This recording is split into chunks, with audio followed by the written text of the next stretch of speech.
3 yang ngantar kamu ke kubur. Tapi 2 yang kembali, 1 yang setia menemanimu. Yang pertama harta. Keluar semua harta ngantar. Mobil, motor, keluar semua. Begitu masuk kubur, ada harta yang masuk? Ada harta yang masuk? Ada kain kafan. Tidak ada orang mentang-mentang kaya kasih masuk handphone, kasih masuk kipas angin. Tidak, kaos kaki saja orang Islam tidak boleh kau pakai. Yang kedua mengantar kita apa? Keluarga. Keluar semua teman-teman, keluarga kita, sahabat kita pergi mengantar ke kubur. Tapi begitu masuk di kubur, ada yang mau temani? Ada yang mau temani? Tidak.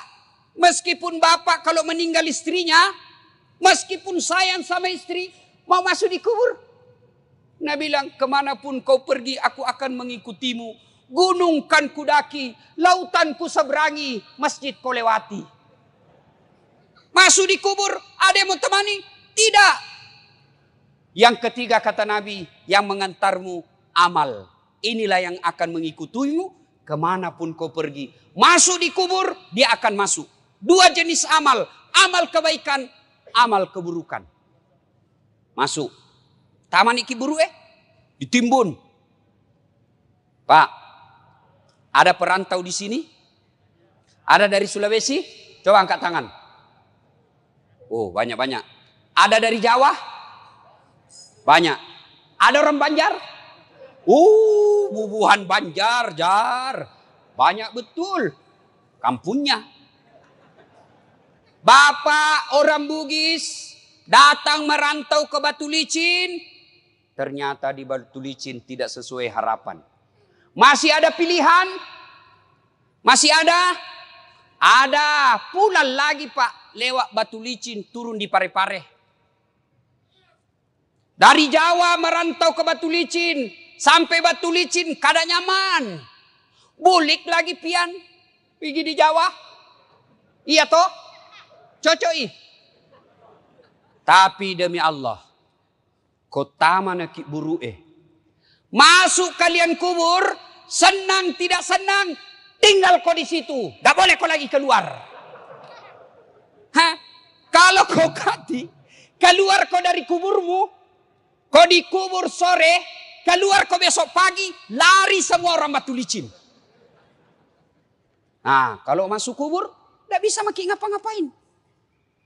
Petumanan ya malakmu, kata Nabi, putus semua amal-amalmu, kecuali 3 hal. Haji almarhum Haji Andi Arsad dengan istri, ada mi di kubur? Almarhum Abdul Latif bin Siapo, bapaknya Ustadz, ada mi di kubur? Soeharto, Habibie, Gus Dur, Soekarno, ada mi di kubur? Mbah Surip, tak gendong kemana-mana. Dek nagaga, hilang semua. Maka putus semua orang sudah dalam kubur. Yang bisa menolongmu kata Nabi telu mani. Tinggal 3 perkara yang bisa menolongmu kalau kau sudah masuk kubur. Apa gerangan yang menolong? 1 kata Nabi, anak yang soleh dan soleha. Bukan anak anggota DPR, bukan anak kontraktor, bukan anak profesor, bukan anak tentara polisi, bukan. Tapi apa? Soleh dan soleha. Menjadi soleh dan soleha tidak harus tinggi sekolah. Menjadi soleh dan soleha tidak harus kaya. Menjadi soleh dan soleha tidak jadi pejabat dulu, tidak. Biar tidak ada sekolahmu kau bisa jadi soleh dan soleha. Biar kau miskin boleh kau jadi soleh dan soleha. Dan itu gampang. Mau jadi anggota DPR? Wane piro. Mau jadi bupati? Lebih mahal lagi, tipu kiri kanan. Mau jadi pengusaha batu bara, siaga duitmu. Mau kau jadi soleh dan soleha, biar kau miskin bisa. Mau kau jadi soleh dan soleha, biar tidak ada sekolahmu, boleh. Gampang. Nih, bapak-bapak ini di depan saya sudah muka-muka sakaratil maut. Di mana-mana dia. Kira-kira kalau bapak mati, siapa doakan kau? Siapa? Istrimu. Kalau dia masih muda, kawin lagi. Ibu-ibu, kalau meninggal, siapa doakan? Suami. Mak bene sih. Siapa yang doakan kita? Anak. Saya ini contohnya. Kakak saya, jarang saya doakan. Nah minta doakan Kak De. Itu pun kalau saya ingat. Tapi siapa yang selalu saya doakan di sujud terakhir saya setiap sholat. 5 waktu saya selalu sujud. Saya di ujung sujud saya selalu berdoa. Allahumma ghafirli wali walidayya warhamhuma kama rabbayani shaghira. Dan saya merasa almarhum Abdul Latif termasuk bahagia di kubur. Kenapa? Karena saya setiap sujud bukan diriku kudoakan tapi bapakku. Namobi bapakku bukan kontraktor. Meskipun bapak saya tidak tahu bahasa Indonesia. Meskipun bapak saya tidak ada sekolahnya. Tapi insya Allah bahagia di kubur karena anaknya selalu doakan. Nih bapak-bapak kalau mati ki. Mau ki lihat bagaimana nasib tak dikubur. Lihat anakmu sekarang. Lihat anakmu. Kalau anakmu malam Jumat kau intip.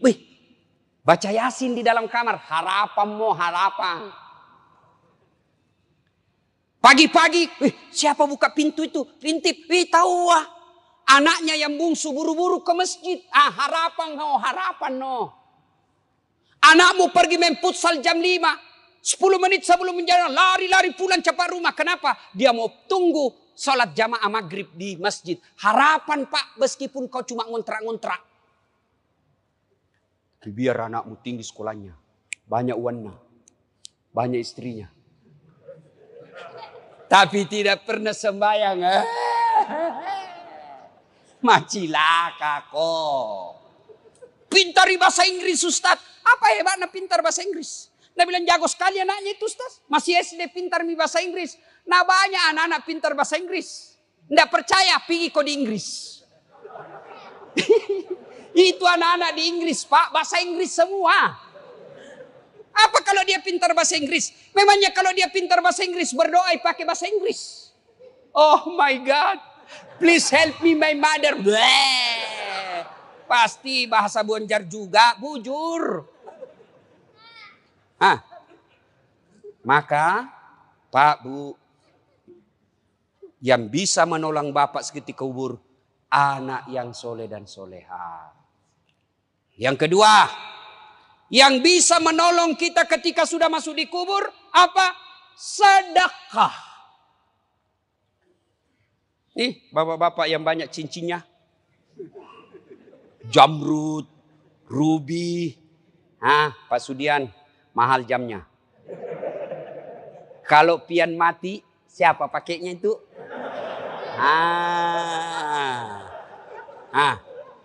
Untung tidak ada ibu-ibu di sini. Saya bilang sama ibu, halo ibu-ibu ini istri-istri orang kaya. Kalau kau mati siapa yang pakai cincinmu? Siapa yang pakai gelangmu? Siapa yang pakai kalungmu? Siapa yang pakai antingmu? Siapa yang pakai berlian dan emasmu? Dia teriak, anakku Ustaz, pret. Bukan anakmu yang pakai, siapa? Istri kedua. Karena suamimu pasti kawin lagi. Dia dengar istriku, mamanya cek. Dah dengar ini ceramahku, nah lihat di YouTube. Pulang nah panggil Kak Ustaz. Jadi nanti kalau mati Kak, mau kawin lagi. Saya bilang sini kau sayang. Saya kasih tahu kau baik-baik sayangku. Jangankan kau mati, masih hidup kau saja. Nah saya selalu berpikir kawin lagi. Apalagi kau mati no way. Tidak. Maka bapak-bapak, jangan kau berharap nanti anakmu yang sedekah. Jangan. Lebih baik kau sedekah memang nih sekarang. Di Sulawesi Selatan, mohon maaf kalau ada keluarganya di sini. Ada yang namanya Haji Andi Sose. Ketua Legiun Petran, sudah arwah sekarang. Beliau kalau saya tidak salah 99 tahun meninggal atau lebih 100 tahun. Tidak pernah kita dengar sakit. Tidak pernah dihina orang. Tidak pernah kita dengar cerita jelek. Hebatnya 165 masjid dia bangun di Sulawesi. Kalau Bapak ke Sulawesi Selatan, ada Bapak lihat masjid 45, itu beliau yang bangun. Kira-kira di Batu Licin ini, Tanah Bumbu, ada orang membangun 165 masjid? Tidak ada, Pak. Dan tidak pernah kita dengar bangkrut.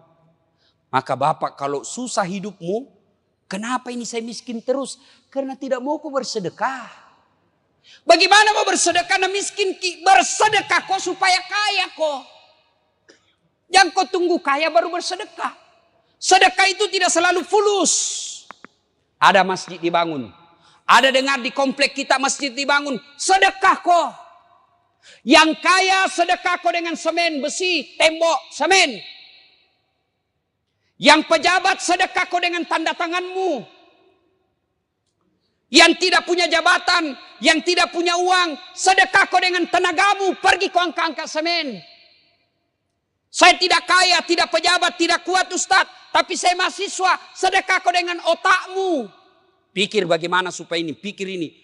Ustaz, saya pandai menggambar. Nanti saya gambarkan. Saya pandai ada ketik komputerku, saya ketik undangannya. Itu sedekahmu. Saya bukan pejabat, saya bukan orang kaya, saya bukan mahasiswa, saya tidak punya tenaga kerja keras. Apa sedekahmu? Diam kau. Jangan kau banyak bicaramu. Ada juga itu tidak pernah datang berjamaah, tidak pernah nyumbang, tidak pernah ikut rapat. Mak kok bawa nolah cilaka. Ya mega bicara. Sedekahlah Pak. Bapak-bapak ini terutama kita yang sudah tua. Sedekah Pak. Demi Allah kalau Bapak sudah masuk kubur. Menantinya bukan 1 tahun kau dikubur. Bukan 100 tahun kau dikubur. Tidak balik-balik mako. Mondronok kau tu. Dena gagamu lisu. Sedekah Pak. Ada orang tidak mau sedekah pada luannya banyak. Apa nak pikir? Anakku kasihan. Bagaimana nanti? Anakmu lentongi rezekinya. Enak sekali tuh anak. Dikasih sekolah. Dikasih menikah. Dibelikan rumah. Lahir cucunya kita lagi akekai. Dibelikan lagi mobil cucu. Dikasih sekolah lagi cucunya. Iya kalau nak ingat kok. Kalau mati kok. Anak lentongi rezekinya. Yang penting anak kasih sekolah. Sudah kasih sekolah, ada rezekimu, kasih modal kerja. Jangan mau kau urusi rumahnya, biar ton dia urus. Enak sekali dia jadi anak kalau semua mau diurus. Yang wajib kamu ikuti terus sampai ajalnya, nasihatnya. Nasihati sampai ajalnya tiba. Tapi rezeki biar dia urus dirinya. Nak, sudah mau kau kasih sekolah. Sudah mau kau saya kasih modal. Wayalemu, ini harta yang saya kerja. Sudah mau kasih warisan, bagianmu sudah ada, saya mau nikmati, saya mau bangun masjid. Saya mau nikmati, saya bangunkan panti asuhan, saya bikinkan anak yatim rumah, supaya saya enak ton di kuburku. Yang ketiga, yang bisa menolong kita ketika sudah masuk alam kubur, ilmu yang bermanfaat.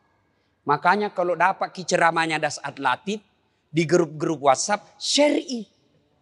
Langsung sebar. Jangan kau yang sebar yang lain-lain. Dilihat dosa, tidak dilihat barang bagus. Jangan itu saja mau sebar cilaka. Yang bagus-bagus juga kau sebar. Ibu bapak saudara-saudara sekalian, panjang kita mau sampaikan. Tapi waktu terbatas. Pegang maki ini 3. 1, anak yang soleh dan soleha.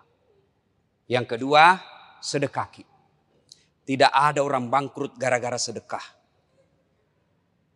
Malah kalau mau bapak kaya tolak bala, sedekah. Kenapa itu anakku Ustaz susah sekali dinasihati? Tidak pernah ku sedekah. Kalau bapak bersedekah, lihat siapa dikasih. Kalau guru kita kasih, Bu Imam kita kasih, Das Atlatif kita kasih, jam mau kau kasih dasi. Tidak usah kau kasih sepatu pantopel. Kapan pindah pakai? Ustaz Pak Imam pakai dasi kupu-kupu. Apa kasih Bu Imam? Kasih sarung dengan amplop. Tapi kasih tong isinya. Tidak ada gunanya amplop kalau tidak isinya. Ayo, anak sekolah yang mau kau kasih sarung. Lebih utama kasih bayarkan SPP-nya. Itu lebih manfaat. Kasih yang bermanfaat.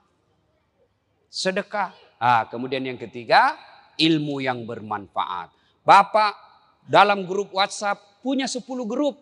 Sebarkan 10. 10 grup itu masing-masing anggotanya 100, 1000. 1000 Bapak sebarkan dakwah-dakwah. Masa tidak ada yang amalkan? Kalau ada yang amalkan, selama dakwah itu diamalkan, maka yang menyebarkan dapat pahala. Ustadznya dapat pahala, yang menyebarkan juga dapat pahala.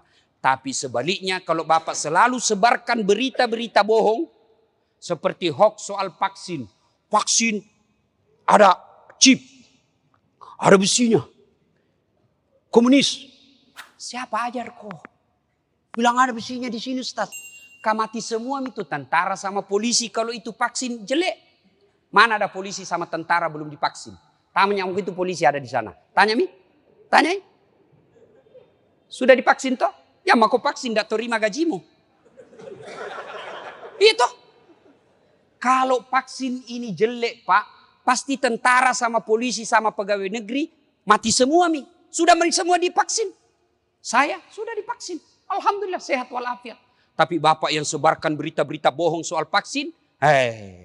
Selama berita itu beredar, selama itu Bapak edarkan kebohongan, dapat dosa. Meskipun Bapak sudah mati dikubur, dapat dosa. Daripada sebarkan berita bohong, mending sebarkan berita kebaikan. Terima kasih, lebih dan kurangnya mohon dimaafkan.